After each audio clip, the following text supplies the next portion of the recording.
Hello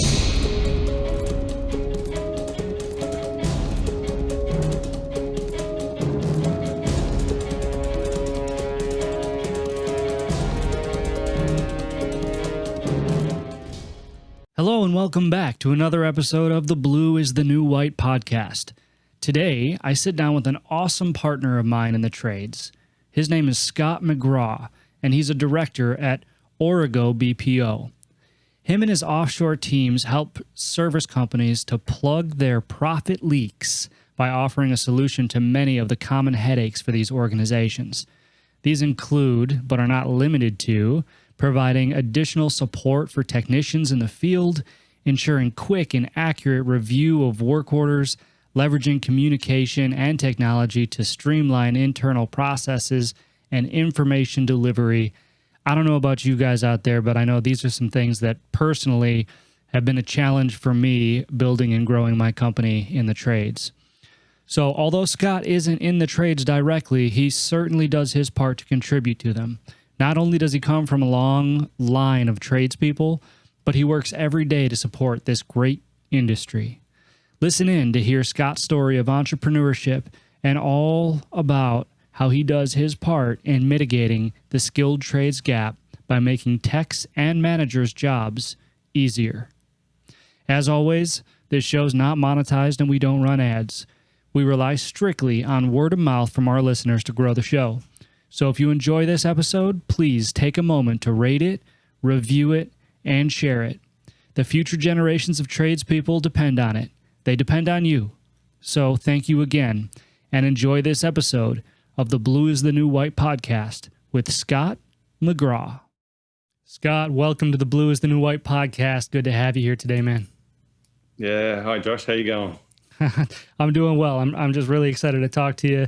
You know, ever since we started working together, I'm just super intrigued by what it is that you do, and excited to learn more and kind of share that with my audience. So why don't we start off by just kind of introducing yourself, let people know who you are, where you come from, and how you got to where you are today. Yeah, for sure. So Scott McGrath, I'm happily married to a beautiful wife and one young man, 5-year-old, and another one due very, very shortly.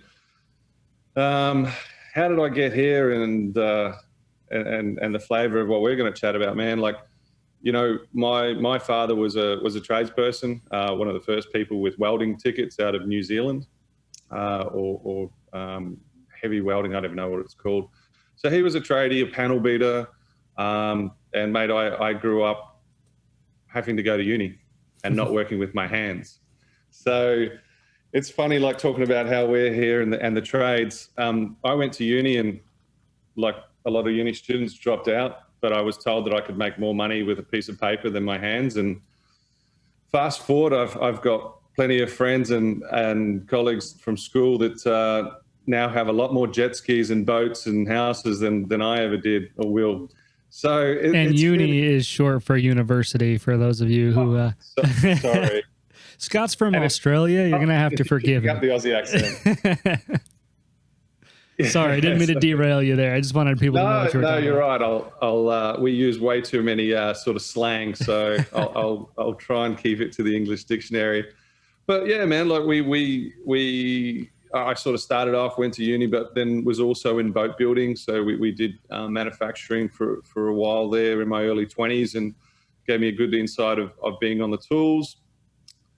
Found my passion for sales, and so really moved into that, and had a career that, you know, moved me all over Australia in different roles, until we got, I guess, to the Philippines, and you know, that started by starting a couple of businesses, and we looked to try and find support staff, and my business partner and I ended up in the Philippines drinking beer, and thought this might be a good idea. All good ideas are derived over a good cold beer. Yeah, well, there was maybe one too many, because I don't know if I had my time again. I'm not sure. But yeah, that's kind of a very quick backstory of me, Josh. You know, now here we are with Origo. All right, and what is it that? Now I pronounce it Origo. Is that wrong? Is it Origo? It's Origo. We had to choose a name. I believe, if anyone fact checks me on this, I'm not 100% sure, but I believe it's Latin for original. So it's Origo. All right. What do you guys do? Yeah. So I'm the director of customer success at Origo, and we help field services businesses, I guess, keep more profits in their bank account. We try to do that by completing more work orders. And right now the theme is obviously in hiring fewer technicians. We do that by building turnkey offshore program where we hire, we train, and we manage a dedicated support team of service specialists who work for our partners. You know, they're answering service calls live 24/7. They're getting estimates out in under 30 minutes or less, making sure invoices go out immediately after the job's done without errors, you know, or getting rejected. We're making sure we're collecting payments on time and obviously avoiding those credit holds. So that's some of what we do, amongst other things. You know, we work with some of the fastest growing companies in this space, you know, and proudly United Service Technologies, Smart Care, and of course, Windy City is who we're working with. Well, that's fantastic. I'm curious. You said hiring fewer techs. Are you saying like being able to do more with less technicians on the street? Yeah, absolutely. I think there's been a big pressure point, and there's been a lot of talk about hiring techs. Pre-COVID, you know, it was difficult to find a technician. You know, we've got an average age of technicians in the US of about 50. So, you know, my passion is to see these young guys and girls coming through that, you know, but there is, and you put COVID into this situation of 2020. A lot of the guys and girls have been furloughed. Some of them have just gone, you know what, I'm going to retire now. And so I guess my passion lies with, there's always been a pressure on the techs. Now, the techs are an absolute crucial part of our business and getting those service calls done. But they, you know, they also need to be supported. They need to be supported in the back end. They need to be supported in the front end so they can go and do what they do best. You know, I've heard a lot of conversations and had conversations where, should we get techs asking for more work? Should we try and turn them into salespeople? You know, technicians are technicians. They're fantastic at what they do. Let's get them doing what they do better. And that's probably a philosophy we have at Origo, and I have personally, is, you know, do what you're good at, and you'll get. You know, I only noticed a bit of social media feed the other week with technicians turning up late. You know, how do I stop that? To me, that's an unengaged technician. I mean, I don't know if you know who Steve Irwin is, but the crocodile hunter. But man, you know, I'm passionate to jump out of bed to do what we do, and I want, you know, my technicians and the companies we're working for to feel the same way. And I think that comes from supporting them a lot more. Yeah, I think that's a big part of it.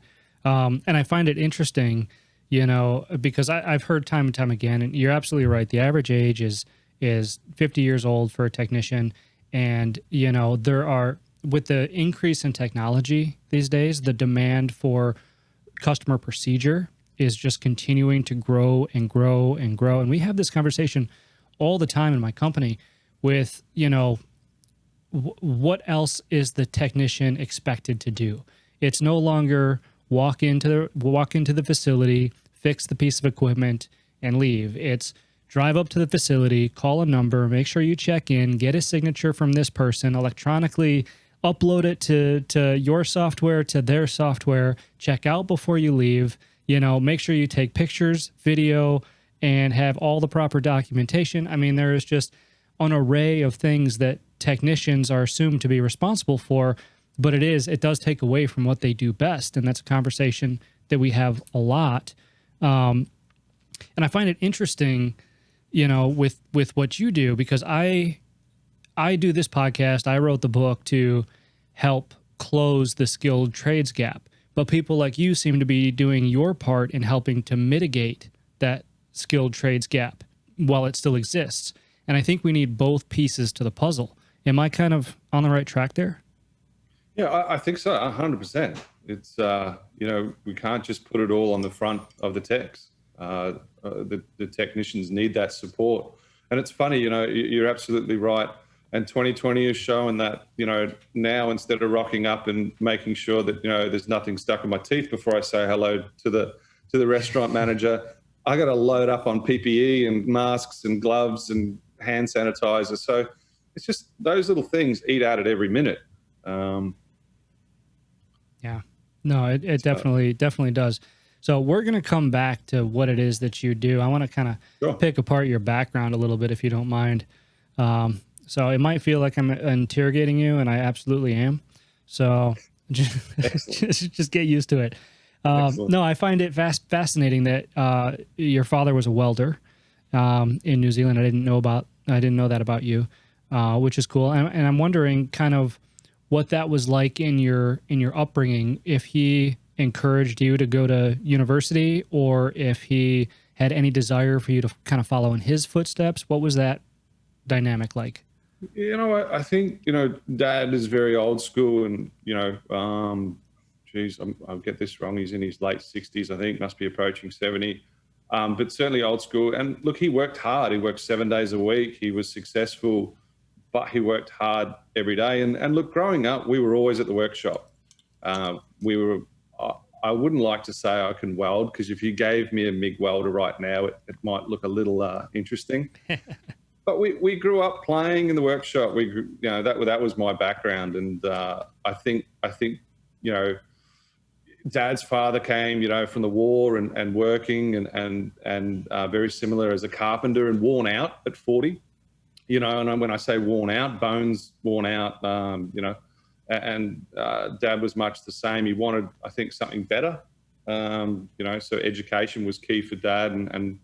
But, I don't know, man, to give you some background, we always had, we were very blessed growing up, but we always had, our 2-week holiday as kids. And we were allowed to choose 1 week of playing PlayStation and playing with friends. And we had to choose which week. And the second week was work.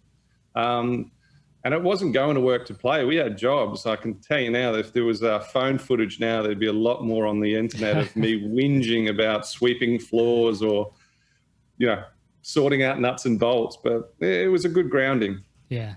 Yeah, it often is. Those lessons that we hate as kids really we find valuable as adults, right? 100%. Very important in adulting is what I like to say. But but it's true, and I often talk about how the skilled trades, and it's no secret that you have to have a hell of a work ethic, to succeed in that field. But the field itself helps to teach that. Because you have no choice but to be held personally accountable for all of your actions. You're responsible for a task, and that's yours. You own it, and so those are some of the important fundamentals. I mean, even something like sorting nuts and bolts, right? If you did it wrong, you knew you did it wrong. Yeah. Learning how to use a vernier caliper at age 8. There you go. I'm very glad you have all your fingers. You still have your fingers, right? Okay, good. Right. That's super interesting. So then, and that's something I hear a lot too. Parents always want what's best for their kids, and there was a day and age when, and there still sometimes university is the best option, college or whatever you decide to do, and sometimes it's not. Sometimes what's best for your kids, you may not even know about. I want what's best for my daughters, absolutely, without question. But I mean, and I know they're still young, but I can't pretend to know what's best for them, as far as how they define success and what they want. I can pretend to, right? I know what's best for me and what I feel could be best for them for the long term. But at the end of the day, there's a strong possibility that I may not know, exactly what's best for them. Yeah. And look, I think there's a real divide, and I don't know, and maybe this is old school again, but that if you're smart, you go to university. And if you're not so smart, you go into the trades. And, in my life, I couldn't see that being further from the truth. Some of my best friends are electricians, and man, they are off the scale I have a very close mentor of mine who was a plumber, and he is now in charge of a multi-million-dollar, well, not in charge, he owns a multi-million-dollar aviation business, a real estate business, and he was a plumber, and that was said back in the day. You'll never, you'll just be that, and I think that's a real fallacy. I don't believe it. University bored me because it was rote learning. It was reading a textbook and regurgitating it, and I wasn't the best student. I probably spent too much time at the uni bar, which was a fun, new, exciting thing as an 18-year-old to find that at school you can drink. But anyway, I digress. But I think, that's wrong. And I think the technicians coming through today are high IQ technicians. Yes, they're good with their hands. Yes, they like working with their hands and repairing things. But, we were only talking yesterday in a catch up that, a lot of our equipment that we're servicing now is moving to, IoT, the Internet of Everything, diagnosing it using, systems and understanding how to, overlay something like help lightning. That's, these guys are not silly. And I'd love for the young kids, young guys and girls that are coming through high school and trade school to see that this is an exciting opportunity, an exciting industry. It's not about changing oil out of a fryer because it's broken or something. It's a lot more than that. Yeah, it absolutely is. And I think you hit the nail on the head there. It does take a level of intelligence, a high level of intelligence to do, what technicians do. And I know that you also work with a lot of people that are in the management side or the executive side of these trade organizations, and they'll tell you firsthand, right, that how complex it is. And a lot of them probably started in the field. I started in the field absolutely myself. And I think something that sometimes we forget is problem solving, right? And in the skilled trades, you're working to solve a problem. As you move up the ranks, the problems just get more and more complex. And the more and more you can solve them, the higher up the rank that you'll move, and all the way up into management or executive management or entrepreneurship or however, you mentioned United Service Technologies. Roger's a great example of that. One of the most brilliant people that I know, and he's a problem solver. That's what he does.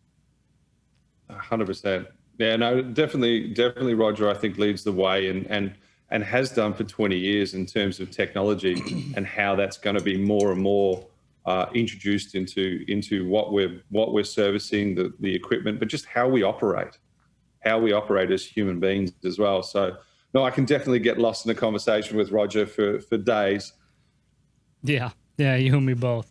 And so I think that that's all good points, and kind of circling back to where we left off before, all of this equates to, especially with the new technology piece, because now, we talked about the customer procedures, right? Everything that needs to be done when you get to a service call, a technician, making the phone calls, checking in, and then now with COVID, with the masks, the PPE, all of this stuff, and now you put a manufacturer into the mix. Right. And a manufacturer, it used to be one phone call. Hey, I'm working on this unit. This is the serial number. I'll send you a bill when I'm done. No, now it's different, especially with all the technology that's being introduced. Sometimes on this equipment, you have to go out with a preloaded USB drive and update the firmware yourself. You tell that to a technician from, that's been doing this since the 80s, he's going to look at you like you're crazy.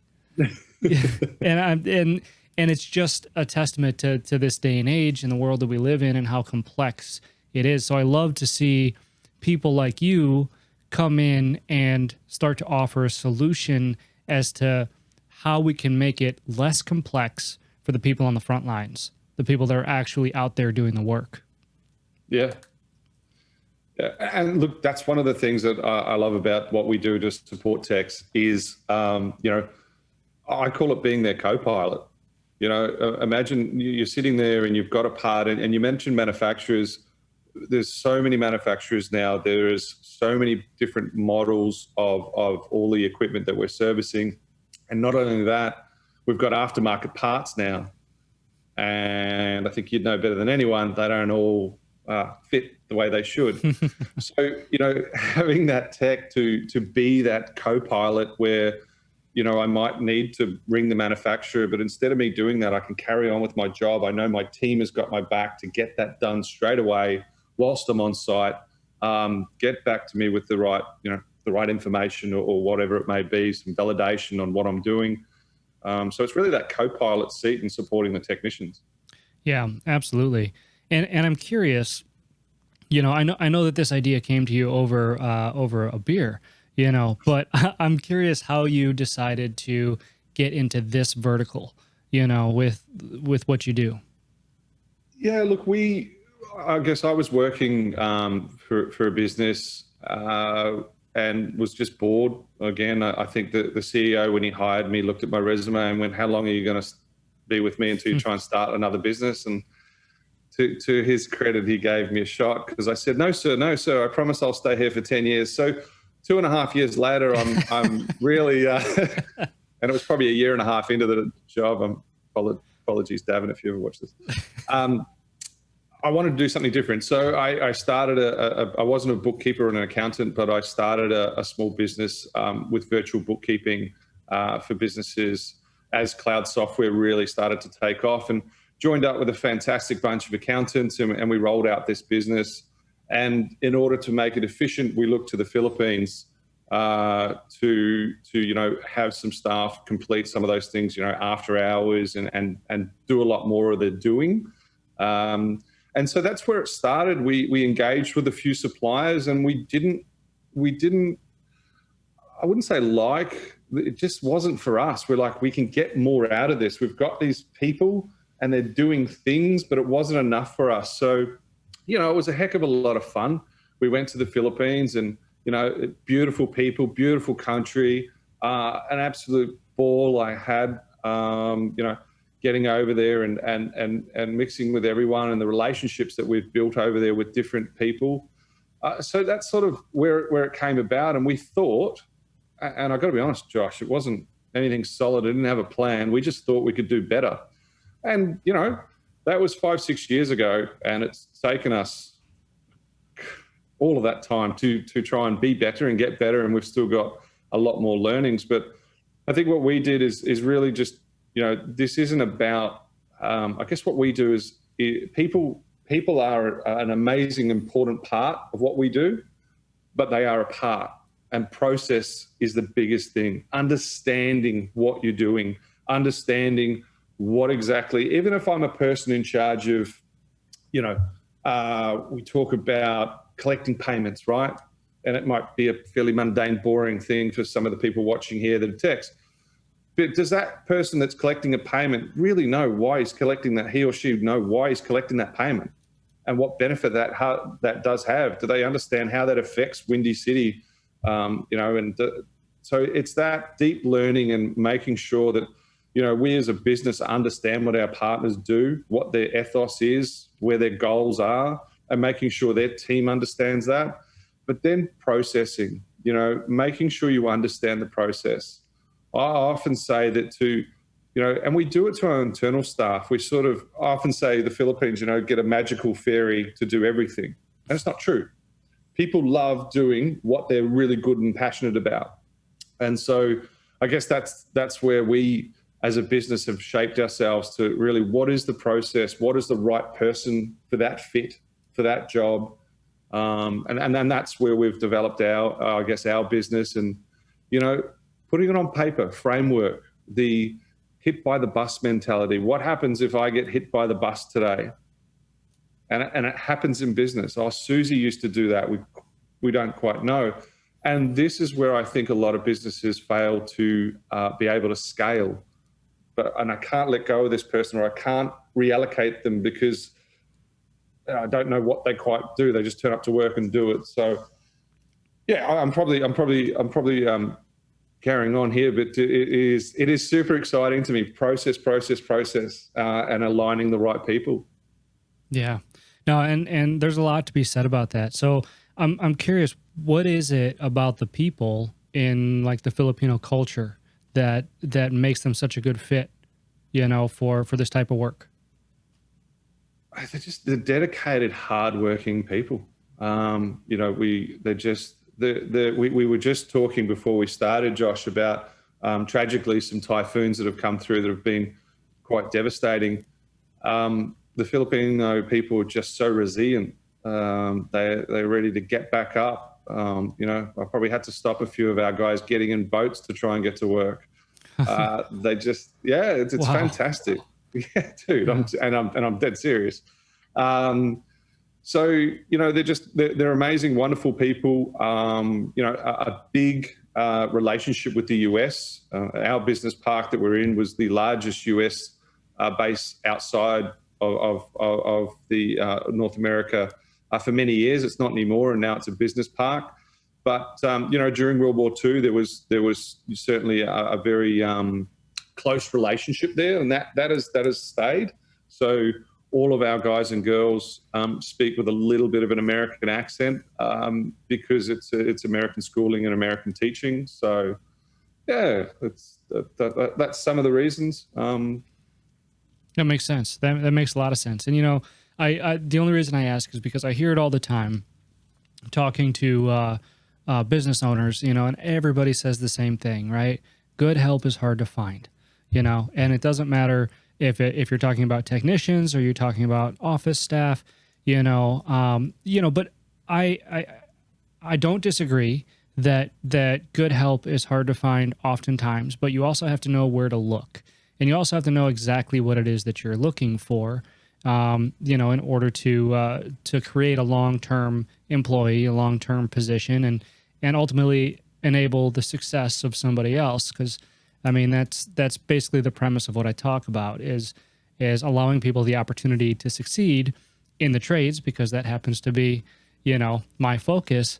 But it does really extend out into any other business. And so I bring that up because, I think it's important for people to know that there are ways to get quality people, doing quality work in other ways, which is kind of where you come in, and it just makes sense as an all-around solution and an ability to help take your company to the next level, to help you grow. Which is why we're all here. Yeah, and look, to cover something off, I often hear that, our local staff are lazy, we can't find people that want to work, and I don't agree. I think what we do, especially in Western countries, we're very entrepreneurial a lot of the time, so you'll hire me and you'll tell me that my role's this, but within weeks and months I'm doing other things, and some of them are low value, and I'm not lazy. I've just lost motivation. It's not my passion. What I want something that I'm passionate about, that I enjoy doing. So, it's certainly not an us versus them thing. I think everyone's the same. I can guarantee you now that if I hire a customer service person who's wonderful on the phone and put them in the accounting team, it'll fail miserably. And yet we tend to do that in country. And I think that's the big difference about what we look for in our partners as well.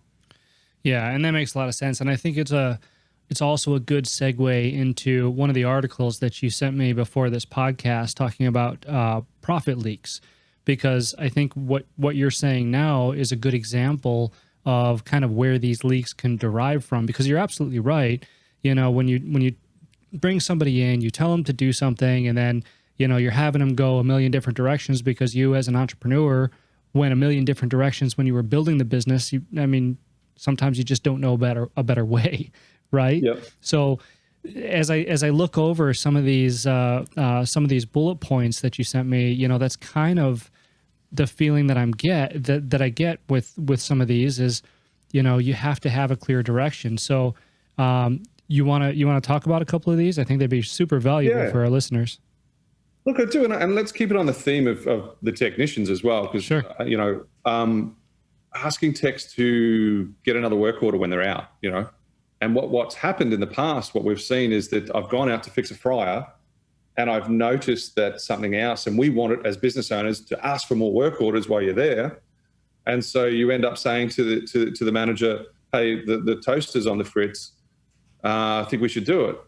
And he goes, that's great. That's a great idea. And then you leave because you fixed the fryer and you don't come back for 3 weeks. Now you've ignited that, but then your dispatch team, your team in the back end doesn't know how to get a work order out. The manager's forgotten about it. And, as someone said to me the other week, I think it was Rich, they've learned to live with it anyway. And now the tech's lost a little bit of reputation. Yeah. Come on, Scott, you're out here. You said you'd fix the toaster and then you didn't come back for 4 weeks or your team got it wrong And that's the face of the company. I mean, they're the face of the company. 100%. They're the ones that are in there talking to the individuals and to their customers. And so it's incredibly important that every single technician, upholds a fantastic reputation. Yeah, and we want them to ask for more work. We want them to get more work orders when they're out there and build those relationships. We need to support them. And that comes back to stuff that, they may not see. And it's the billing. It's I might be nice to you, Josh, because I like you and we've built up a good relationship over the last year. But every time you send me a quote or an estimate or an invoice, it's wrong.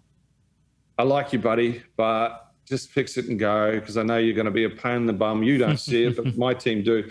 And so it's that, it's and that's where we talk about, getting estimates out on time. And I'll use the toaster analogy, I need the toaster fixed. 2 weeks later, an estimate comes through. I can't even remember having that conversation. What toaster? Or I've already called another service provider and got it fixed because my night duty manager went, I can't deal with this, and got it fixed. And so that's when we end up competing or having our competitors come over the top of us. So, bringing those estimates back, being really quickly, invoicing, getting the invoices right. Number one thing for getting paid and what we're passionate about is cash flow and getting cash in that door is you get the invoice wrong, and not only wrong, so let's pretend they're 100% right every time, but they're sent late. You're expecting that manager, that owner, that chef to remember the toaster 2 weeks ago, a week ago, and then of course they're going to dispute it. And they're going to say, well, hang on a minute, what was this? How many hours? It was another truck roll. Where if you can get that done in a timely fashion, yeah, cool, I know, I did that yesterday, it's fixed. And, again, insights from talking to our clients and what we do is with us, I guess, processing well over 300,000 work orders a year. It gives us some massive insights into what the people are wanting, the clients are actually wanting from those service technicians. Yeah, no, and that makes a lot of sense. And I just like to interject in here too that this is the kind of stuff that makes service businesses so complex, because it is all about, there's so many different variables that affect your reputation. Like you said, invoices can be 100% correct, but if they're sent too late, then it's the customer already has an idea in their mind, like, oh, geez, this was done 3 weeks ago. I was prepared for it then, but I'm not prepared to pay for it now, and chances are they forgot they even had it done because they never saw a bill. There's a lot of different things that that go into it, and that's why I tell my dad all the time he should have opened a bait shop. But no, I'm kidding. I love what I do. But it's true. And these are the different complexities that make it very easy to kind of let profits bleed. You know what I'm saying? It bleeds money, each one of these things that you're saying. Yeah, and that emergency call type of thing, that preventative or predictive maintenance. Again, I'll use the toaster analogy because I started on that one. It's been broken for weeks, but Friday night after hours, they're going to make a service call for it. And you're going to charge them appropriately for that service call. But at the end of the day or the end of the quarter, they're going to be saying, hey, Josh, why are we paying you so much money to come out on Saturday nights? So it's bringing those sort of things back to more of a reality. And sometimes the customer doesn't really care. They need to be informed about that. It's probably been broken or not working properly for 2 weeks. And we need to identify that. So I don't know. That's some of the real world things I think that we see. Yeah, that makes sense. And so let's pick one of those. And I'm curious how your team helps aid it. Let's see. Let's do like the real-time processing of service requests. You know what Sure. I'm saying? So picking the phone call up. Missed phone calls is what we talk about. And often the after hours thing is a great example to use, but it can also be during normal business hours. The amount of answering services, and I mean, I've called them. I've called a bunch of businesses after hours. It's easy for me to do. It's my daytime. And I get an answering service that's not picked up till the following day. Well, how's that an emergency call? And one of the ways that we solve that right now in the industry is we send someone home with we call them mobile phones here, cell phone, and we choose an employee it's your turn tonight to take the phone home and try and handle that call. So, handling those service requests, and they're not always telephony. Sometimes they can be an email, but handling those calls and triaging those calls. Is it an emergency? Does it require a truck roll? Does it require me waking the technician up? The technician's happy to get up and go and get them, because that's a good after-hours service call, right? You'll have techs that love that, love the weekend work. It's where they make good money. But is it necessary? And just with a simple diagnostic or a simple triage of the phone call or that email, that could be huge amounts of bucks saved by either the service business and the customer. Yeah, no, that makes sense. And it's funny because I can attest to all of this stuff that you're saying. I'm looking down this list and I'm like, yeah, check. No, I get it.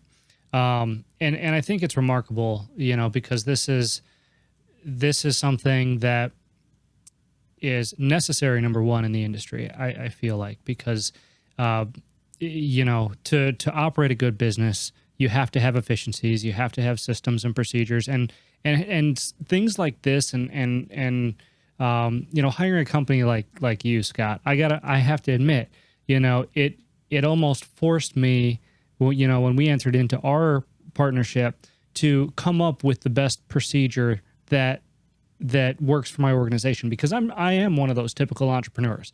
Why can't you just do it all? I don't understand, and so, but I also know that through the growth and to become the type of company that I want to become, structure and procedure and processes, all of that stuff is incredibly important. And I think it's remarkable that, you're kind of organizing this in a way that there are certain procedures that you have certain people suited for, right? And that's what I'm noticing, and I think it's very, very interesting and very, very beneficial for any company that needs help in those areas. Yeah, man. And I mean, talking about techs, and I'm out to fix the fryer and I noticed that something else is broken. We're getting real time service requests, like when the tech's still on site. Now, twofold, saves the customer some money because there's not an extra truck roll. They can get approved and actually get the thing fixed. Yeah. I mean, who doesn't? I mean, I don't know, average maybe 3 to 4 service calls a day. Imagine if you could just pull one more small job out of one of those calls a day or whatnot. And you start doing the numbers on that. And this is where I'm talking about, I love leaping out of bed in the morning and talking to people like yourself. There's money in it. There's money in the infrastructure we already have as a business. It's just about being more efficient. And it's not, you need to be guided. It doesn't happen overnight, as you're well aware. It takes some change management in the way the team thinks as well. I'm a real big fan of explaining the why we're doing this. It's not that you're bad at your job, Scott. It's just that I want you doing your high value tasks. But no, definitely, man, real-time processing is to me, it's a no-brainer. Yeah. And it really, it speaks to the challenges in the skilled trades, right? Which is one of the reasons I'm drawn to it, because the intricacies involved, like having to figure this stuff out that we're talking about right now, is why I jump out of bed in the morning, because when I go to lay my head on the pillow at night, I can feel accomplished. I can feel like, I contributed something, I did something, I grew something, I built something, and the only way that you can do that is to be challenged, which is why I love talking to you about this, because, it's all solutions. We could talk about problems all day long, right? But the solutions are really where the achievements are made. And so I think that it's an incredible way to even organize my thoughts, just by figuring out how else we can have these efficiencies and where else we can find them, and how we can utilize not only your services, but the technology that we talked about before. Technology is a great tool, right? It's a fantastic tool. And I probably don't talk about technology enough on this podcast, but people in my company will tell you, I am all for technology. I introduce any and all technology that I possibly can to make things simpler. But by doing so, I somehow make things more complex, because I have a million different softwares that can make a million different procedures that much easier. And unbeknownst to me that now I've got a million different softwares. You know what I mean?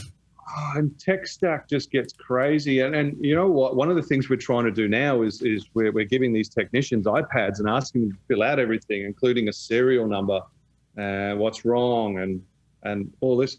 Man, I can tell you now, I try and achieve being the laziest salesperson I can possibly be. Right? So hang with me here. But look, we use Salesforce as a customer relationship management tool. But whatever you're using, ServiceMax, Origo, whatever the portals or software you're using, right? Perhaps, and this is just an idea, but this is what I do. I hate typing in. I'm horrible at data entry. I'm horrible at accuracy. I've got an app on my phone, and it's a voice-activated app. Hey, and I talk to my team. Hey, I've just met with Josh. Part number 456123. It needs this. I can't do it. I haven't got the parts. We need to order this part. Boom. Now, I don't have to worry about that entering. We've got fantastic software, but I don't have to worry about entering that in. I just have to get back in my truck and go. Whereas a sales guy, I go to my next meeting. And I don't have to worry about that, entering that into the data. I don't have to worry about the follow-up on that. And that's where it becomes powerful, when you can segment these jobs for, we talk about technicians, but for anyone in your team, to get rid of that low value, those low value jobs that just hold us back. So I'm really quite passionate about that. I'm absolutely passionate about software and good technology, but sometimes the implementation of that and forcing that down certain people to bend to doing it just doesn't work. So, when I say we've got framework and process, it's called framework for a reason. We know what we're doing, but it needs to be shaped. It's not a one size fits all. You might have a bunch of average age 25-year-old technicians that go, nah, I'm not speaking into a phone. I can do that in 2 seconds, but you might not. And so it's really about finding what works for each individual business, and they all have their own requirements. Yeah, no, and that's a really, really good point. I've actually, not because of all the different software and all the different technology that I've implemented, but even something as simple as, your main dispatching or main invoicing software, right? I've had technicians that were fantastic at what they do, but they actually left. Well, I'm talking about one person in particular, and if he's listening, come back. I've made things easier, I promise. But he actually left the company because he didn't like the software that we implemented, but it wasn't, it was simply because he wanted to stay on paper invoices, which isn't going to last very long in his case, because everything is going digital, right? But it just goes to show, you don't bring people into your company to be good at utilizing technology, utilizing software, it's almost become a forced requirement. I would much rather have people come into my company that are good quality technicians and can fix anything that I put in front of them, if my only job then is to make sure their job is as easy as possible, which is what you were kind of alluding to with, bridging the technology with the back end support to enable that, right?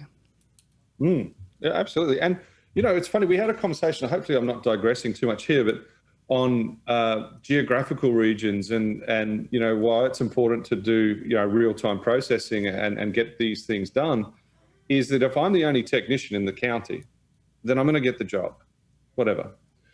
But as COVID's hit and people have retracted and there's been some really, horrible things happen with businesses and restaurants closing and that sort of thing, I'm seeing more service companies trying to create more density.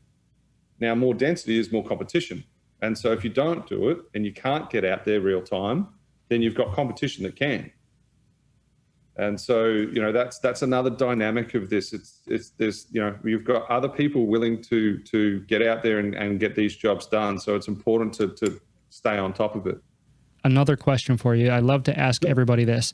And, I think that the work that you're doing for the trades is absolutely fantastic. And I think that as you continue to grow, that you're only going to make the industry better in what you do. And I am curious about everybody that I talk to.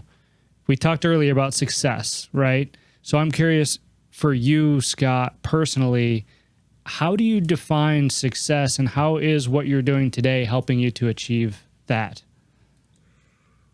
Ooh, deep, dude. You know what? It's probably not that deep. It's probably pretty simple. Success for me is that this afternoon I'm going to pick my young bloke up from school and go swimming. Nice. That's awesome.